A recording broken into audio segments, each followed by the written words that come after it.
חנוכה, חנוכה נקדשנו, בגילו ושמחה נמלא את ליבנו, לילה ויום צבעוננו ייסור, סופגניות נאכל במלארו, העירו, הדליקו, נרות חנוכה רבים, על הניסים ועל הנפלאות אשר חוללו המכבים, על הניסים ועל הנפלאות אשר חוללו המכבים.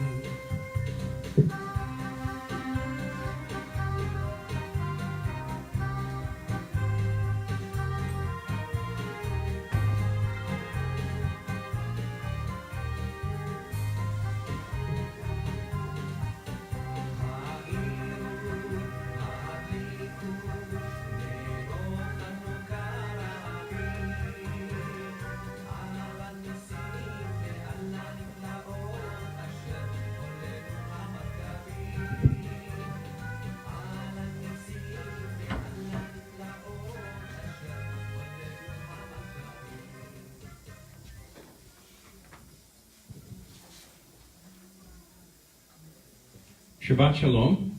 Chag Sameach. Happy Hanukkah.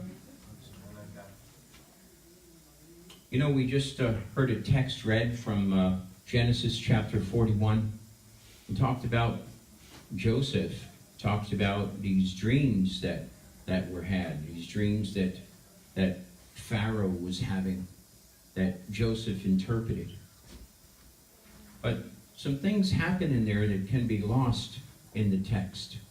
We read them, but we don't really see them.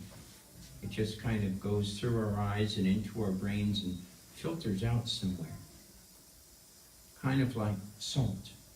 A lot of times you can have a plate of hot food and you sprinkle some salt on it and you can't see the salt. You see, Joseph was a prisoner. He woke up in the morning in prison.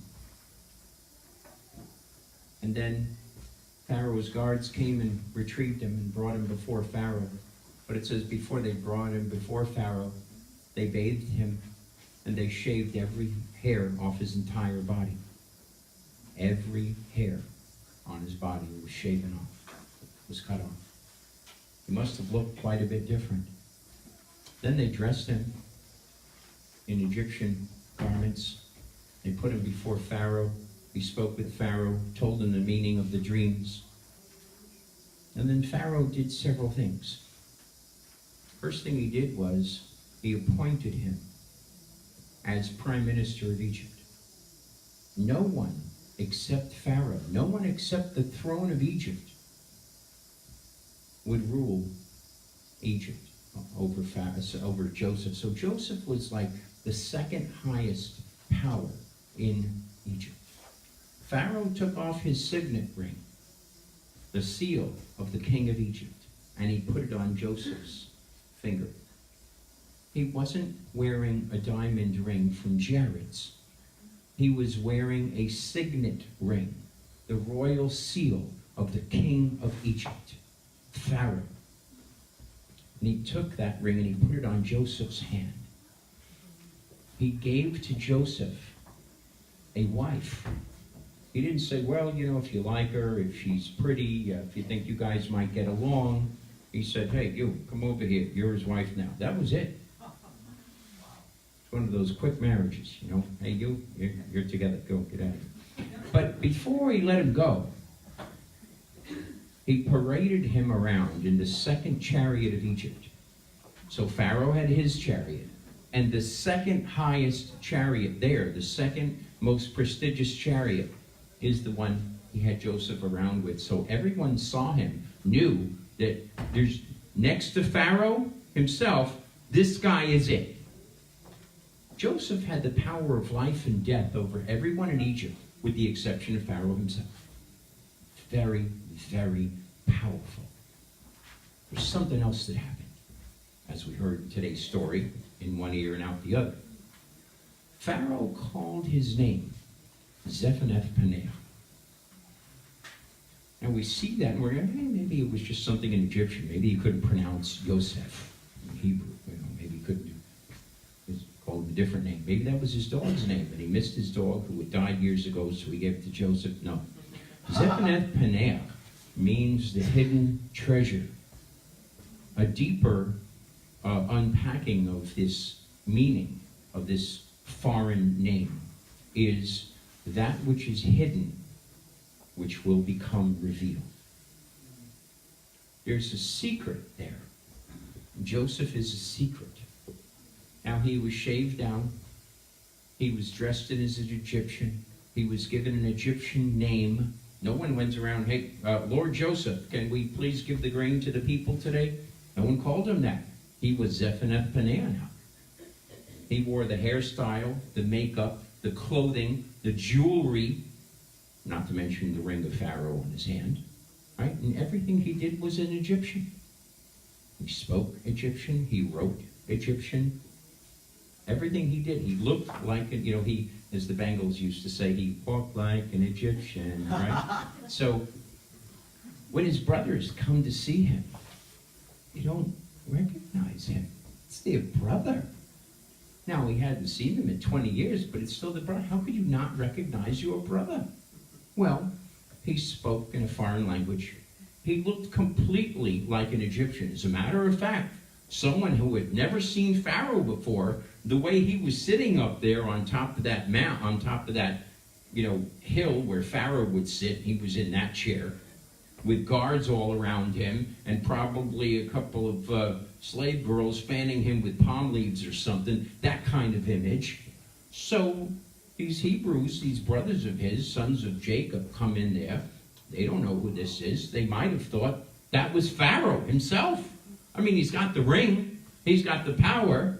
And it's not like Joseph stood up on the chair when he saw his brothers and says, I got the power. He didn't do that. But why didn't his brothers know him? Why didn't his brothers say, hey, what are you doing with that goofy stuff on, Joseph? Get down here and give us a hug. Why not? They didn't know him. He had a different name. He was spoken a different language. He was culturally, visually, and even in hearing, completely different than the person they knew. This is Yeshua today. Yeshua is Joseph, in a way.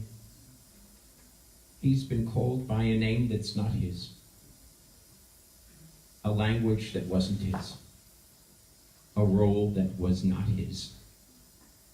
Everything about him has been changed. If you look at the artwork that's been done over 1,000 years or more, the paintings about him, he looks like a very thin, emaciated Roman senator, kind of. A poor Roman senator. He has the robes on, and the other one going over there that they arranged like that, and he looks like he's, expression I've used many times before, he looks like he's 98 pounds soaking wet with 2 rolls of quarters in his pockets. That's how they painted him. Not to mention blonde hair and blue eyes and fair skin, which is not the way an Israeli looked. They're olive skin, and sometimes they have lighter hair and lighter eyes, but really olive skin was the type, is native Israeli. Well, how would he have been fair skinned? Was he raised in Europe?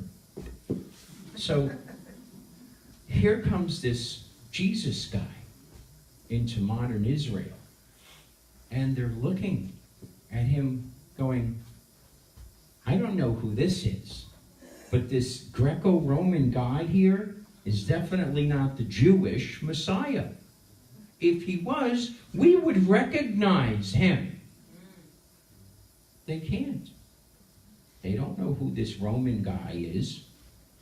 They don't know who this guy is. Remember, Joseph was called Zephanath Paneah, and Messiah is called Jesus, which is never his name. You say, well, it's his name in English. It really isn't, by the way. His name in English is salvation. That's his name in English. When you take the name, his original name, Yeshua, and you translate it into English, it's not Jesus. The name, when translated, is salvation. I mean, if we take a trip back to the first century Israel. We all jump in a little time machine. We're all invisible. Nobody can see us. And we're standing outside the house, and he's a little 5-year-old boy, and his mother Miriam leans out the window and says, let's say that we had a translator, and they were speaking English. And she would say, salvation, get in the house and wash your hands. We're serving dinner. Let's go. Salvation, right now. That's how she would speak to him. She wouldn't call him Jesus. She certainly wouldn't call him in the Greek version, Zeus. She would call him salvation in English. That's the name. But, he's Jesus. No wonder Israel can't see him. No wonder they can't hear him. No wonder they are so resistant to him. Because he's been made into a Greek statue, worshipped by people who go into places around the world and kneel before an idol. That's maybe not what they're doing. They're not really praying to an idol. They don't believe that. They see it as an icon, an identifier with the faith. But to the Jewish mind, it's an idol.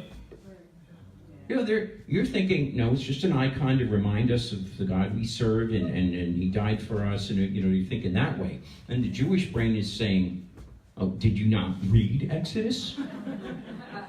What part of do not make any graven image did you not understand? Do you need another translation?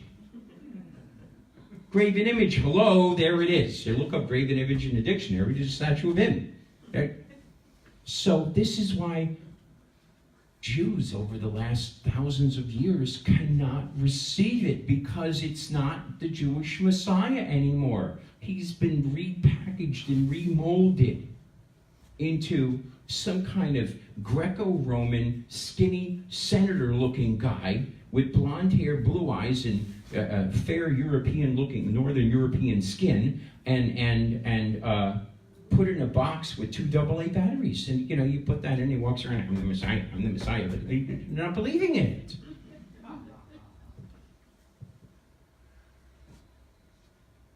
There's a definitive connection between Joseph this time of year and the Messiah.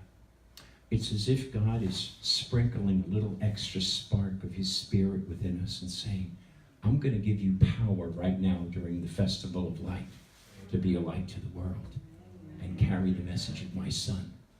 And you didn't know this before, but I'm going to show you now. Because running into a synagogue on the Sabbath and shouting out at the top of your lung, Jesus is Lord, is not going to do anything for you. Actually, someone might turn around and say, what, the landlord? Is he British? Is he from the House of Lords? Which Lord do you mean? Or the more common expression, which became a popular bumper sticker in the 90s, Jesus is the answer. Jews are ready for that one. They'll say, what was the question? Hanukkah, we have to identify with the holiday. Hanukkah celebrates how the Maccabees successfully rebelled against Antiochus IV, Antiochus Epiphanes, according to the Talmud, a Jewish compendium of thought and commentary. The temple was purified, and the wicks of the menorah miraculously burned for 8 days, even though there was only enough sacred oil for 1 day. It's Talmud. It's not in the writings of the books of Maccabees. But interestingly, though, in the book of First Maccabees, it says this: and they celebrated the rededication, Hanukkah, of the altar for 8 days, and offered burnt offerings with joy, and offered a sacrifice of deliverance and praise. Hanukkah means dedication, or I believe a little bit more accurately, consecration. To consecrate something is to make it separate, apart, holy. Dedication can be misunderstood in our generation. Where'd you go yesterday? I was looking for you. They opened a new library, and I went there for the dedication. But they had Hanukkah there? Was there menorahs? Were they playing with dreidels? I mean, what was the dedication? No, they put a ribbon in front, they cut it, they served some drinks and some cake. So what's dedication? You see, the temple had to be cleansed. It had to be purified. It had to be rededicated to God before it could be used again for His glory. There were pigs in there. You know, a sign was once seen outside of a church that read, "Merry Christmas to our Christian friends, Happy Hanukkah to our Jewish friends, and to our atheist friends, good luck." You know, today we live in this multi-faith, multicultural society that, and that sign kind of said it all for me. Our society is like a melting pot with all sorts of cultural and religious flavors thrown in, stirred around, and seasoned to personal taste. In our time, many people have developed a consumerist way of seeing religion in which they pick and mix their favorite faiths and spirituality like a selection of sweets, or like choosing dishes from a Chinese menu. The waiter comes by, "I'll take number 41, number 37, hold the MSG, extra rice." You know, it's a pick and choose kind of world now. I'm going to do this and I'm not going to do that. I'm going to take this, I'm going to have a Christmas tree and a menorah. So when my kid grows up, he won't know which way he's going. Okay, sounds good. So a lot of people do that. They just mix and throw in all kind of different things. Even though I do enjoy variety, I'm sure to degrees some of you do. You want to eat the same dish every day for lunch or dinner or breakfast. No, you change it up a little bit. Look, I've been eating eggs for 6 days in the morning. Well, let's have pancakes. You know, you change it up. A little variety is good. But I don't buy into this consumerist way of thinking when it comes to spiritual faith. I don't think you do either. You know, Messianic Judaism, which began with Yeshua's ministry and sacrifice 2,000 years ago, it comes with a price, people. The good news is that it's a price that money could never buy. Let me talk to you about somebody close to my heart. I think of her each year at Hanukkah. Her name was Hannah Senish. Hannah Senish was a poet and a paratrooper with the British Special Operations Executive. And I think we're supposed to be on the slide that says the sermon. No, keep going. Thank you. Okay. Now, Hannah Senish was one of 37 Jewish parachutists of the Mandate of Palestine, who parachuted by the British Army into Yugoslavia during the Second World War to assist in the rescue of Hungarian Jews about to be deported to the German death camp at Auschwitz. She was arrested at the Hungarian border. Let me back up here. She was born and raised in Budapest. Okay, she left. She went to Palestine. It was called Palestine at the time, and she went there. She joined the British Air Force. She trained as a paratrooper, and she went back on a mission, knowing what they were doing to Jews there, knowing that 9 out of 10 chances she would be killed, and she went anyway. She was arrested at this mission at the Hungarian border, then imprisoned and tortured, but refused to reveal the details of her mission. Hannah was eventually tried and executed by firing squad. She is regarded as a national heroine in Israel, where her poetry is widely known and several streets are named after her. As a young girl in Budapest, she enrolled in a Protestant private school for girls that also accepted Catholic and Jewish pupils. Most of those of the Jewish faith had to pay 3 times the amount the Catholics paid.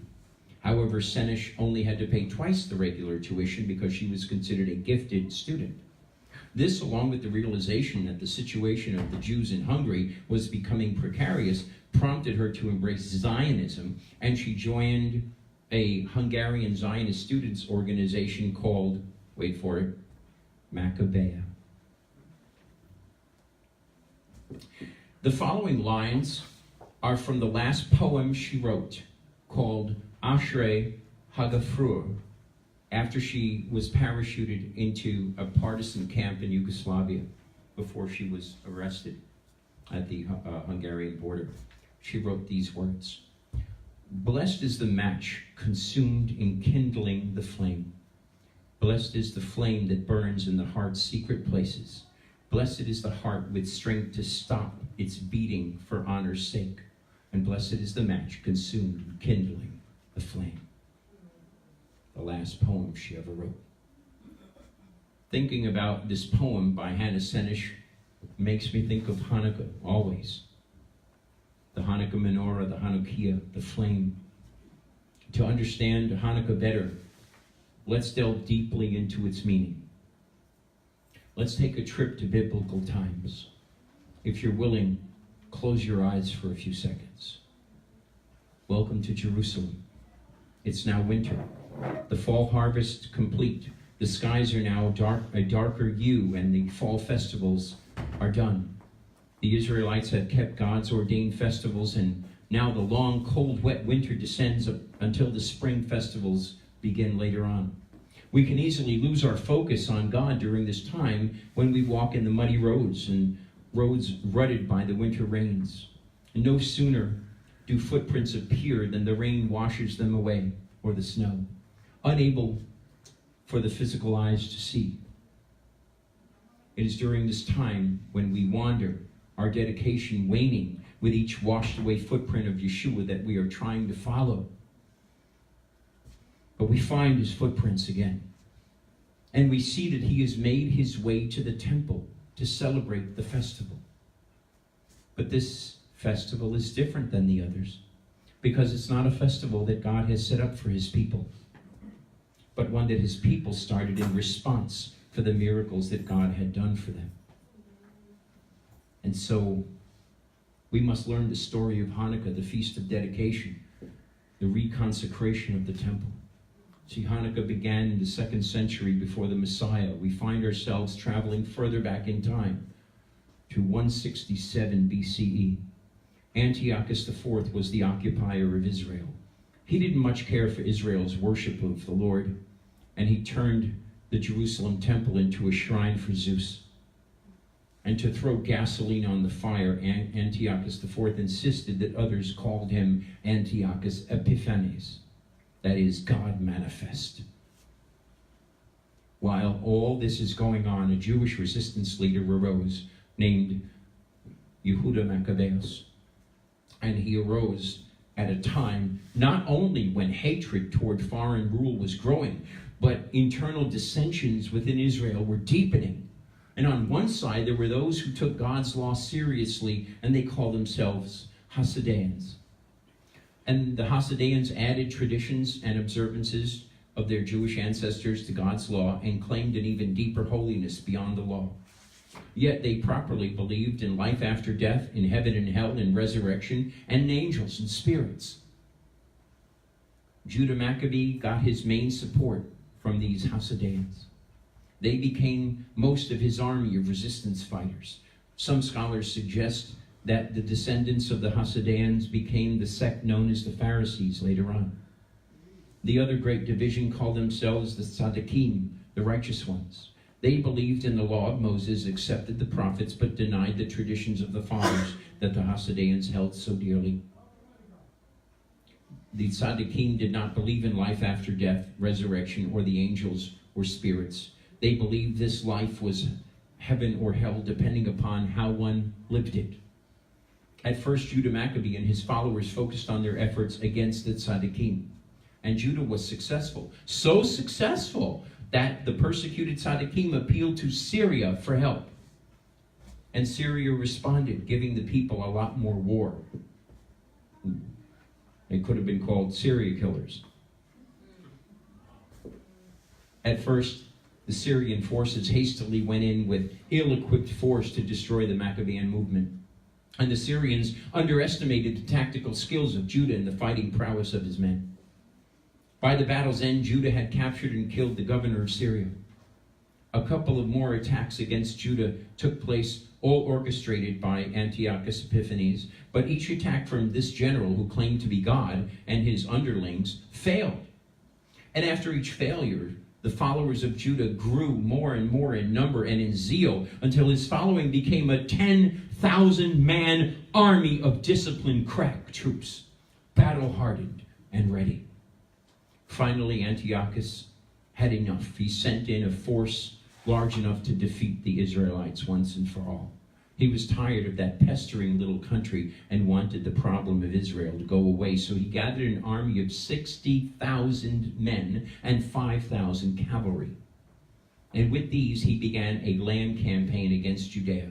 With a force of only 10,000, Judah met the Syrian army. Syria should have soundly defeated Israel with such numerical superiority. But instead of a crushing defeat, Judah and his army were the victors. With this victory, Judah Maccabee controlled all of Judea. Israel was again an independent nation. In great joy, Judah and his army entered Jerusalem, surrounded the powerful garrison fortress called the Citadel, and cleansed the temple. They found weeds and shrubs growing in the courtyards. The priest quarters destroyed. The entire temple area profaned. Pig flesh was in the temple. After cleansing the area, they rebuilt the altar of burnt offering, replaced the sacred vessels from the war spoils, and consecrated priests. An 8-day feast of dedication or reconsecration was held on the 25th day of the 9th month, which is Kislev, in 164 BCE. The celebration was called Hanukkah. We find ourselves now, almost 200 years later, traveling through time again, in the temple with Yeshua the Messiah, celebrating Hanukkah, remembering the great victory. In John chapter 10, there it is. We're there, right there, standing in the temple courts, watching. We remember with joy how the impostor who claimed to be God, Antiochus Epiphanes, was put in his place. God brought his people to victory with his miracles. And that is why the dreidel, a Yiddish term, or Sevivon in Hebrew, has 4 letters on them, Nun, Gimel, Hey, and Shin, for Nes Gadol Hayasham. A great miracle happened there. We also remember when the most holy place was restored, consecrated, and set apart so that God would continue to bring his forgiveness to his people. Hanukkah in the first century was a joyful, joyful celebration. It remembered the defeat of wrong, the defeat of one who claimed to be God. It also remembered the victory of right, the victory where God pointed his people again to his sacrifices for the forgiveness of sins. That was the original Hanukkah. That was what Hanukkah was meant to celebrate and remember, God's miracles saving his people. It was within all that Hanukkah brought to mind that Yeshua's fellow Israelites asked him in John 10 if he was the Messiah. And he answered them saying, I did tell you, but you won't believe. And Yeshua then continued his conversation until its climax where he said, the Father and I are one.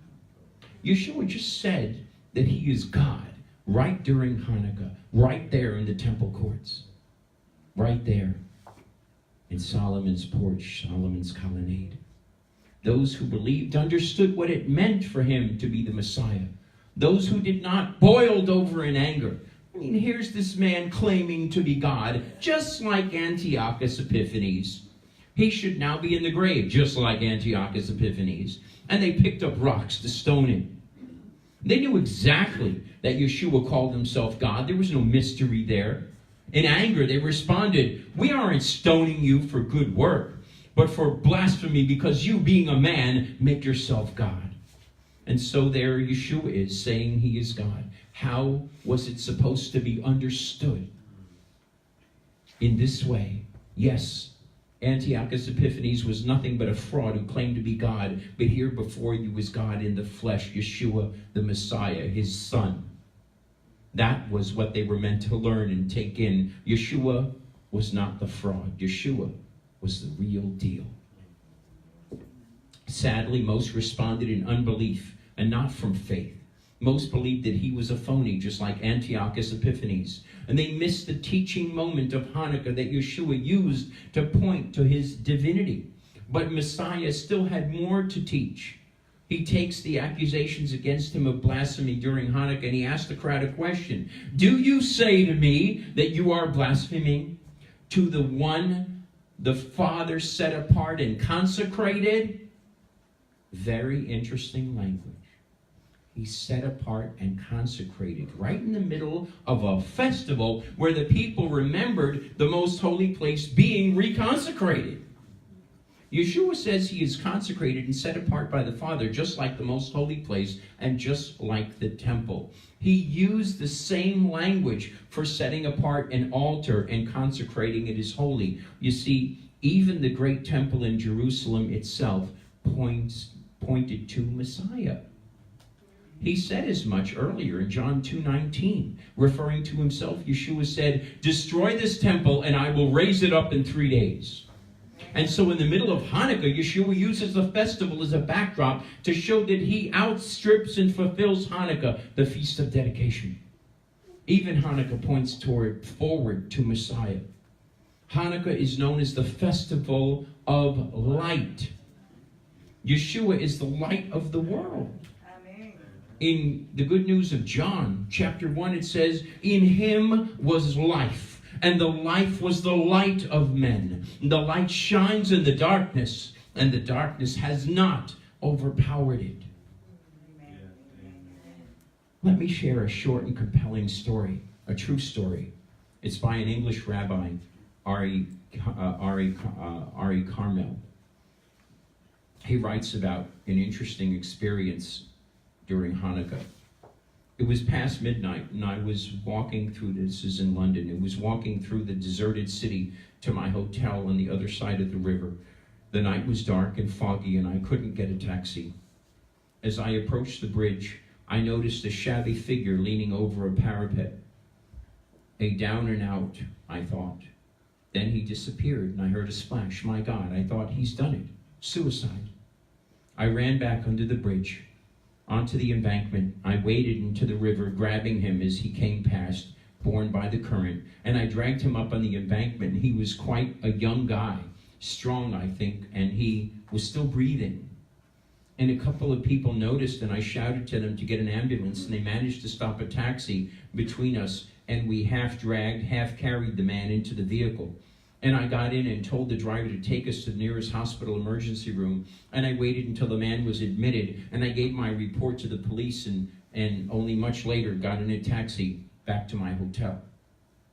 I had ruined a good suit and knew I would have a terrible cold in the morning. I could feel it coming on.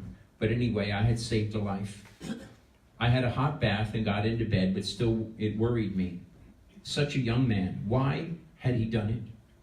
And the next morning, as soon as I was free, I brought a large bunch of grapes and set out for the hospital. I was determined to find out what was behind this matter. Maybe I could help.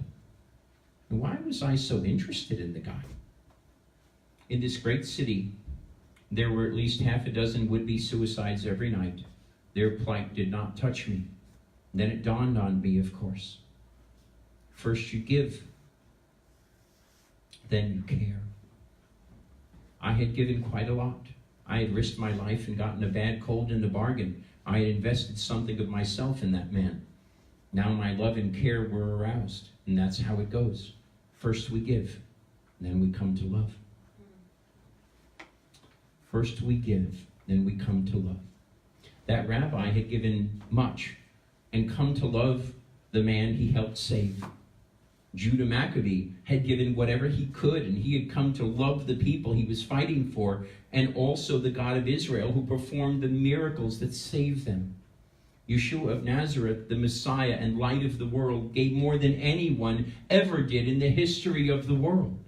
He gave so many miracles. Miracles to heal the sick, miracles to feed the hungry, miracles to cleanse the lepers, miracles to restore the sight of the blind, miracles even to raise the dead back to life.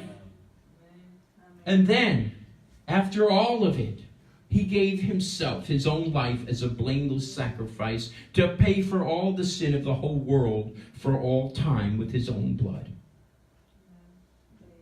As Hannah Senish wrote in her final poem, "Blessed is the match consumed in kindling the flame, Blessed is the flame that burns in the heart's secret places. Hanukkah is about sharing light with the world. Yeshua is the light, and the darkness cannot overcome him. Let's share Yeshua's light with the world. Happy Hanukkah and Shabbat Shalom. Shabbat Shalom.